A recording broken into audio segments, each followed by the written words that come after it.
আসসালামু আলাইকুম সবাইকে। বাধ্য বিয়ে গল্পের ৬৮ নাম্বার পার্ট। তো বেশি কথা না বলে চলুন গল্প শুরু করা যাক। ফ্রেশ হয়ে এসে নাফিসা বিছানায় একপাশে চুপচাপ বসে আছে। সাইমন ওর দিকে কয়েক সেকেন্ড তাকিয়ে থেকে আলমারির পাশে ছোট টেবিল থেকে একটা ট্রে তুলে আনলো। প্লেটে ভাত, মুরগি আর একটু সবজি রাখা। নাফিসা অবাক হয়ে তাকালো, তারপর বলল, আপনি এটা কখন আনলেন? সাইমন স্বাভাবিক গলায় বলল, নিচে সবাই যখন খেতে বসেছে তখন ওই রাজীবকে দিয়ে পাঠিয়েছি। তারপর বিছানায় বসে ট্রেটা নিজের সামনে রাখলো, তারপর বলল, এসো। নাফিসা একটু ইতস্তত করলো, তারপর বলল, আমি তো গাড়িতে খেয়েছি। সাইমন সংক্ষেপে উত্তর দিল, ঠিক মতো তো খাওনি। তারপর প্লেটটা হাতে নিয়ে বিছানার পাশে বসে ভাত মেখে ছোট করে এক লোকমা এগিয়ে ধরলো, তারপর বলল, খাও। নাফিসা একটু ইতস্তত করলো। নাফিসা আর কিছু বলল না, চুপচাপ মুখ খুললো।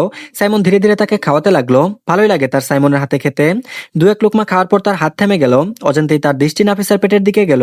খুব স্বাভাবিকভাবে হাতটা সেখানে রেখে দিল। কিছুক্ষণ নীরবতা রইল, তারপর নিচু গলায় বলল, আজকে অনেক দৌড়াদৌড়ি করেছো। নাফিসা আস্তে আস্তে বলল, সবাই তো দৌড়াদৌড়ি করছিল। সাইমন বলল, সবার সাথে তোমার তুলনা করতে গেলে হবে না ইডিয়েট। এখন থেকে একটু সাবধানে থাকবে। কথাটা বলার সময় তার হাতটা আলতো করে নাফিসার পেটের উপর বুলিয়ে গেল। নাফিসা মাথা নেড়ে বলল, থাকবো। সাইমন আবারও ভাত মেখে লুকমা এগিয়ে দিল। নাফিসা খেতে খেতে তাকিয়েছে তার দিকে। হঠাৎ সাইমন নিচু স্বরে বলল, যেন খুব স্বাভাবিকভাবেই কথা বলছে, এই যে বেবি, বেশি জ্বালাবে না কিন্তু তোমার আম্মুকে। নাফিসা একটু থমকে তার দিকে তাকালো। বুঝতে দেরি হলো না কথাটা সে পেটের ভেতরে থাকা ছোট্ট মানুষটাকে বলছে। তার ঠোঁটের কোনো অজান্তেই হাসি ফুটে উঠলো। সাইমন চোখ তুলে তাকালো, তারপর বলল, হাসছো কেন? নাফিসা বলল, কিছু না। সে মাথা নেড়ে আবারও খেতে লাগলো। কিছুক্ষণ চুপচাপ কেটে গেল। সাইমন শেষ কয়েকটা লোকমা খাইয়ে প্লেটটা সরিয়ে রাখলো। তারপর আবার হাতটা নাফিসার পেটের উপর রেখে খুব শান্ত গলায় বলল, নিজের খেয়াল রাখবে, এখন আর তুমি একা না। নাফিসা ধীরে ধীরে সাইমনের উপর নিজের হাত রাখলো। আর এদিকে খাওয়া শেষ হতে না হতেই রাত অনেকটা গড়িয়ে গেছে। ডাইনিং টেবিল গুছিয়ে সবাই ড্রয়িং রুমে গোল হয়ে বসে পড়লো। কেউ সোফায়, কেউ কার্পেটে পা ছড়িয়ে। রিদওয়ান বলল, এই রে, এমন জমজমাট আড্ডা অনেকদিন হলো হয়নি।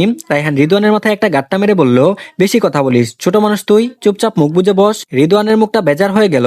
আস্তে আস্তে সবাই গল্প আড্ডায় মত্ত হতে থাকলো। চারিন হাসতে হাসতে গল্প করছে রুহিয়ার রিসার সাথে। কোনায় বসে সাইফান মুখ গুমরা করে বসে আছে, তারপর বলল, এই, সে ধীরে ডাকলো, চারিন। চারিন শুনেও না শোনার ভান ধরলো। রুহি বলল, তারপর কি হলো বলো। জারিন আরো উৎসাহ নিয়ে বলতে শুরু করলো। সাইফান এবার একটু জোরেই বলল, এই চশমা। চারিন এবারও তার দিকে তাকালো না। রিদওয়ান ফিসফিস করে বলল, ভাই, ভাবি কিন্তু আজকে তোকে পাত্তাই দিচ্ছে না। সাইফান দাঁত চেপে বলল, আমি দেখতেছি। আবার ডাকলো, জারিন ওঠো না একটু। জারিন এবার তাকালো, তারপর বলল, কেন? সাইফান বলল, মানে এই যে রাত তো অনেক হলো। রাজীব হেসে বলল, কি সাইফান, এখন তো সকাল হতে আসলো, একেবারে কালকে করিও বাসর, আজকে আমরা গল্প করেই কাটাই দিই। সবাই হু হু করে হেসে উঠলো। সাইফানের মুখটা বাংলা পাঁচের মতো হয়ে গেল। তারপর ক্ষুব্ধ হয়ে বলল, তোমরা সবাই আমার শত্রু। আমি সদ্য বিবাহিত মানুষ, আমারও অনুভূতি আছে। এতদিন ধরে মধু খাওয়ার জন্য বসে আছি, কোথায় আমাকে একটু হেল্প করবা মধু খাওয়ার জন্য, তা নাই, বালের গল্প বসিয়েছে। আকাশ চুপচাপ বসে চা খাচ্ছিল। সাইফান হঠাৎ তার দিকে তাকিয়ে বলল, এই তুই, তোর কি বাসন নাই? এখানে বসে গল্প করছিস কেন? একসাথে সবার চোখ ছোট হয়ে গেল। আকাশ চুপ করে আছে, কথার কোনো উত্তর দিল না। সেটা দেখে সাইফান তাতে দাঁত চেপে রিসার দিকে তাকিয়ে বলল, এই সিমরি, এই শুটকি, বাসর করবি না রে? বিয়ে করার জন্য তো লাফাচ্ছিলি, এখন বরকে পেয়ে একটু ঘরের মধ্যে নিয়ে গিয়ে একটু ইটিস পিটিস করবে তা না, এখানে বসে গল্প করছিস কেন? মাথায় বুদ্ধি বলে কিছু নাই, শুধু মাথায় গু আছে। বিয়ে করেছিস একটা নিরামিষের সাথে, আবার তুইও নিরামিষ। আমি আদম আমাটাক শুনতে পারবো তো? সাইফানের কথা শুনে রিসা নাক সিটকালো, তারপর বলল, মুখ সামলে কথা বলবে। তো তুমি সবচেয়ে বড় অভদ্র ভাইয়া। চারিন সঙ্গে সঙ্গে সায় দিল, তারপর বলল, বিরাট অভদ্র লোক একটা, আমার কপালে লাস্টে এটাই জুটলো শেষে। তারপর সাইফানের দিকে তাকিয়ে ভ্রু উঁচিয়ে বলল, শোনো, আমরা দুই বান্ধবী আজকে একসাথে থাকবো, অনেকদিন পর জমে গল্প করছি, কেউ ডিস্টার্ব করবে না। কথা শোনার পর সাইফানের চেহারা এমন হলো যেন সত্যি আকাশ থেকে পরে মাটিতে পড়েছে। তারপর বলল, কি বললা? মানে আমি বাসর রেডি, রুম রেডি, মন রেডি, আর তোমরা বান্ধবী নাইট করবা? সবাই হেসে লুটোপুটি। সাইফান মাথায় হাত দিয়ে ঘুরতে লাগলো, তারপর বলল, হাই রে কপাল, বিয়ে করলাম, বউ পাইছি, কিন্তু বউয়ের টাইম নাই, এই জীবন রেখে কি করব আমি? হঠাৎ দৌড়ে গিয়ে আকাশের গলা জড়িয়ে ধরলো, তারপর বলল, ভাই তোর বউকে সামলা, আমার বউ তো তার ছেড়া, নিজের ভালো বুঝে না। দেখ, বাসন না হলে মা হবে কেমনে? আমি আদো বাবা ডাক শুনতে পারবো তো? আমার বংশ রক্ষা হইব কবে? ভাই কিছু একটা কর। আকাশ বিব্রত হয়ে বলল, আগে ছাড়, গলা ভেঙে যাবে। সাইফান কান্নার ভান ধরে বলল, আমি এভাবে শুকনো মুখে রাত কাটাবো? এটা অন্যায়, আমি বিচার চাই।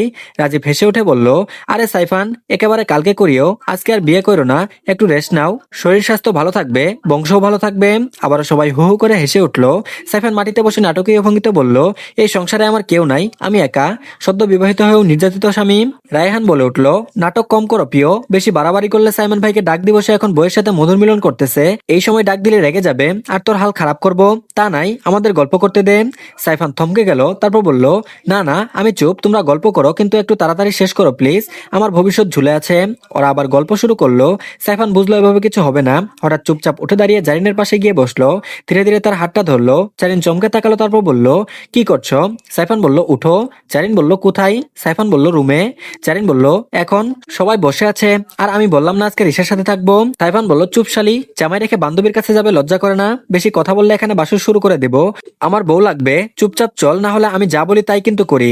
সাইফান সবার চোখ ফাঁকি দিয়ে আস্তে আস্তে উঠে জারিনকে হাতে সাইফান সবার চোখ ফাঁকি দিয়ে আস্তে আস্তে জারিনের হাত ধরে দ্রুত তাকে নিয়ে রুমের দরজা বন্ধ করে দিল। রুমে ঢুকতে জারিন হাত ছাড়িয়ে নিল, তারপর বলল, তোমার সমস্যা কি? সাইফান জারিনের দিকে এগিয়ে গেল, তারপর বলল, এতক্ষণ ইগনোর করছিলেন কেন? জারিন বলল, আমি ইগনোর করেছি? সাইফান বলল, হ্যাঁ, তোমার বিয়ে হয়েছে কটা? জামাই বাসরের জন্য মরে যাচ্ছে আর তুমি বসে বসে গল্প করছো। জারিন চোখ ছোট ছোট করে তাকালো, তারপর বলল, তোমার মতো নির্লজ্জ মানুষ একটা দেখিনি, সবার সামনে কিভাবে এসব বলো? সাইফান হেসে বলল, চশমা বেবি, রাগো কেন? আসো আদর করি। জেরিন বলল, দূরে থাকো। সে পাশ কাটিয়ে যেতে চাইলো। সাইফান পেছন থেকে তার হাত ধরে টান দিল। জারিনের পিঠ গিয়ে ঠেকলো সাইফানের বুকে। এক মুহূর্ত চুপ। সাইফানের গলার স্বর নরম হয়ে গেল, তারপর বলল, এত সুন্দর লাগছে আজকে, জানো? জারিন একটু নড়চড়ে সরে যেতে চাইলো, তারপর বলল, সারো। সাইফান বলল, না। সে ধীরে ধীরে তাকে নিজের দিকে ঘোরালো, দুজনের চোখে চোখ, তারপর বলল, এতক্ষণ সত্যি রাগ করেছিলে? জারিন ঠোঁট ফুলিয়ে বলল, হ্যাঁ। সাইফান বলল, আমার উপর? জারিন বলল, হ্যাঁ। সাইফান বলল, কেন? জারিন বলল, ভাইয়ের সাথে অমন না করলেও পারতে। সাইফান হালকা হেসে কপালে নাক ছুঁয়ে দিল, তারপর বলল, অমন না করলে তোমার ভাই আমাদের আসতে দিত? তুমি আমার কাছে থাকতে, বলো তো? বলে সাইফান একটু ঝুঁকে এলো। জারিন চোখ বন্ধ করে ফেললো অজান্তে। জোরে জোরে নিঃশ্বাস নিচ্ছে দুজনে। সাইফান ধীরে ধীরে জারিনের ঠোঁটের কাছে এগুলো। ঠিক সেই সময় ঠক ঠক ঠক করে দরজায় জোরে জোরে ধাক্কা দিল কেউ। সাইফান বিরক্তি হয়ে দাঁতে দাঁত চেপে বলল, কে রে আবার? বাইরে থেকে রিদওয়ানের গলা বলে উঠল, ভাই সবাই লুডো খেলতেছি, একজন কম পড়েছে, তাই তোকে ডাকতে আসলাম। তুই কখন চলে আসলি রুমে?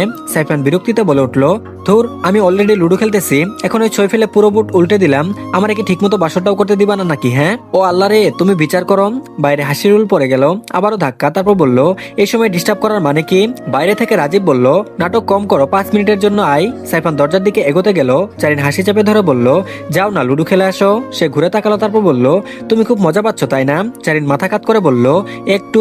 সাইফান দরজার কাছে গিয়ে থেমে গেল। হঠাৎ ফিরে এসে আবার জারিনের হাত ধরলো, তারপর বলল, কেউ ডাকলে যাবো কিন্তু আগে। সে ঝট করে তার কপালে একটা চুমু দিল, তারপর বলল, এটা আমার। জারিন লজ্জায় মাথা নিচু করলো। বাইরে আবারও ধাক্কা। তারপর বলল, ভাইয়া ঘুমায় পড়ছো নাকি? সাইফান বিরক্ত হয়ে দরজা খুলতে গেল, তারপর বলল, আসতেছি, মানুষরা একটু শান্তিতে থাকতে দে। জারিন পেছনে দাঁড়িয়ে মুচকি হাসলো। সাইফান দরজা খুলে সবার দিকে তাকালো। সবাই হাসতে হাসতে ওর দিকে তাকিয়ে থাকে। সাইফান বলল, তোমরা জেনে শুনে আমার সাথে ষড়যন্ত্র করছো তাই না? আমার নাম সাইফান রশিদ, ভুলে যেও না। তোমাদের সবার পিছনে লাগলে কেউ ছাড় পাবে না। আর একবারও দরজায় নক করবে না বলে সকলের মুখের উপর ঠাস করে দরজা লাগিয়ে দিল। 4 বছরে ওগো বুঝে নিজের রাগকে নিয়ন্ত্রণ করে জারিনের দিকে তাকালো মুচকে একটা হাসি দিয়ে, তারপর বলল, কি চশমা আপা, আমার থেকে রক্ষা পাবেন এবার কিভাবে? উফ, খেয়ে ফেলবো একদম, বলে সাইফান জারিনের দিকে এগোতে থাকলো। তো ধন্যবাদ সবাইকে, এই পার্টটি এই পর্যন্তই। পরবর্তী পার্ট খুব তাড়াতাড়ি দেওয়া হবে। তো সবাই প্লিজ চ্যানেলটিকে আগে সাবস্ক্রাইব করে দিন আর ভিডিওতে একটা লাইক দিন। আর ভালো থাকবেন সবাই, আল্লাহ হাফেজ।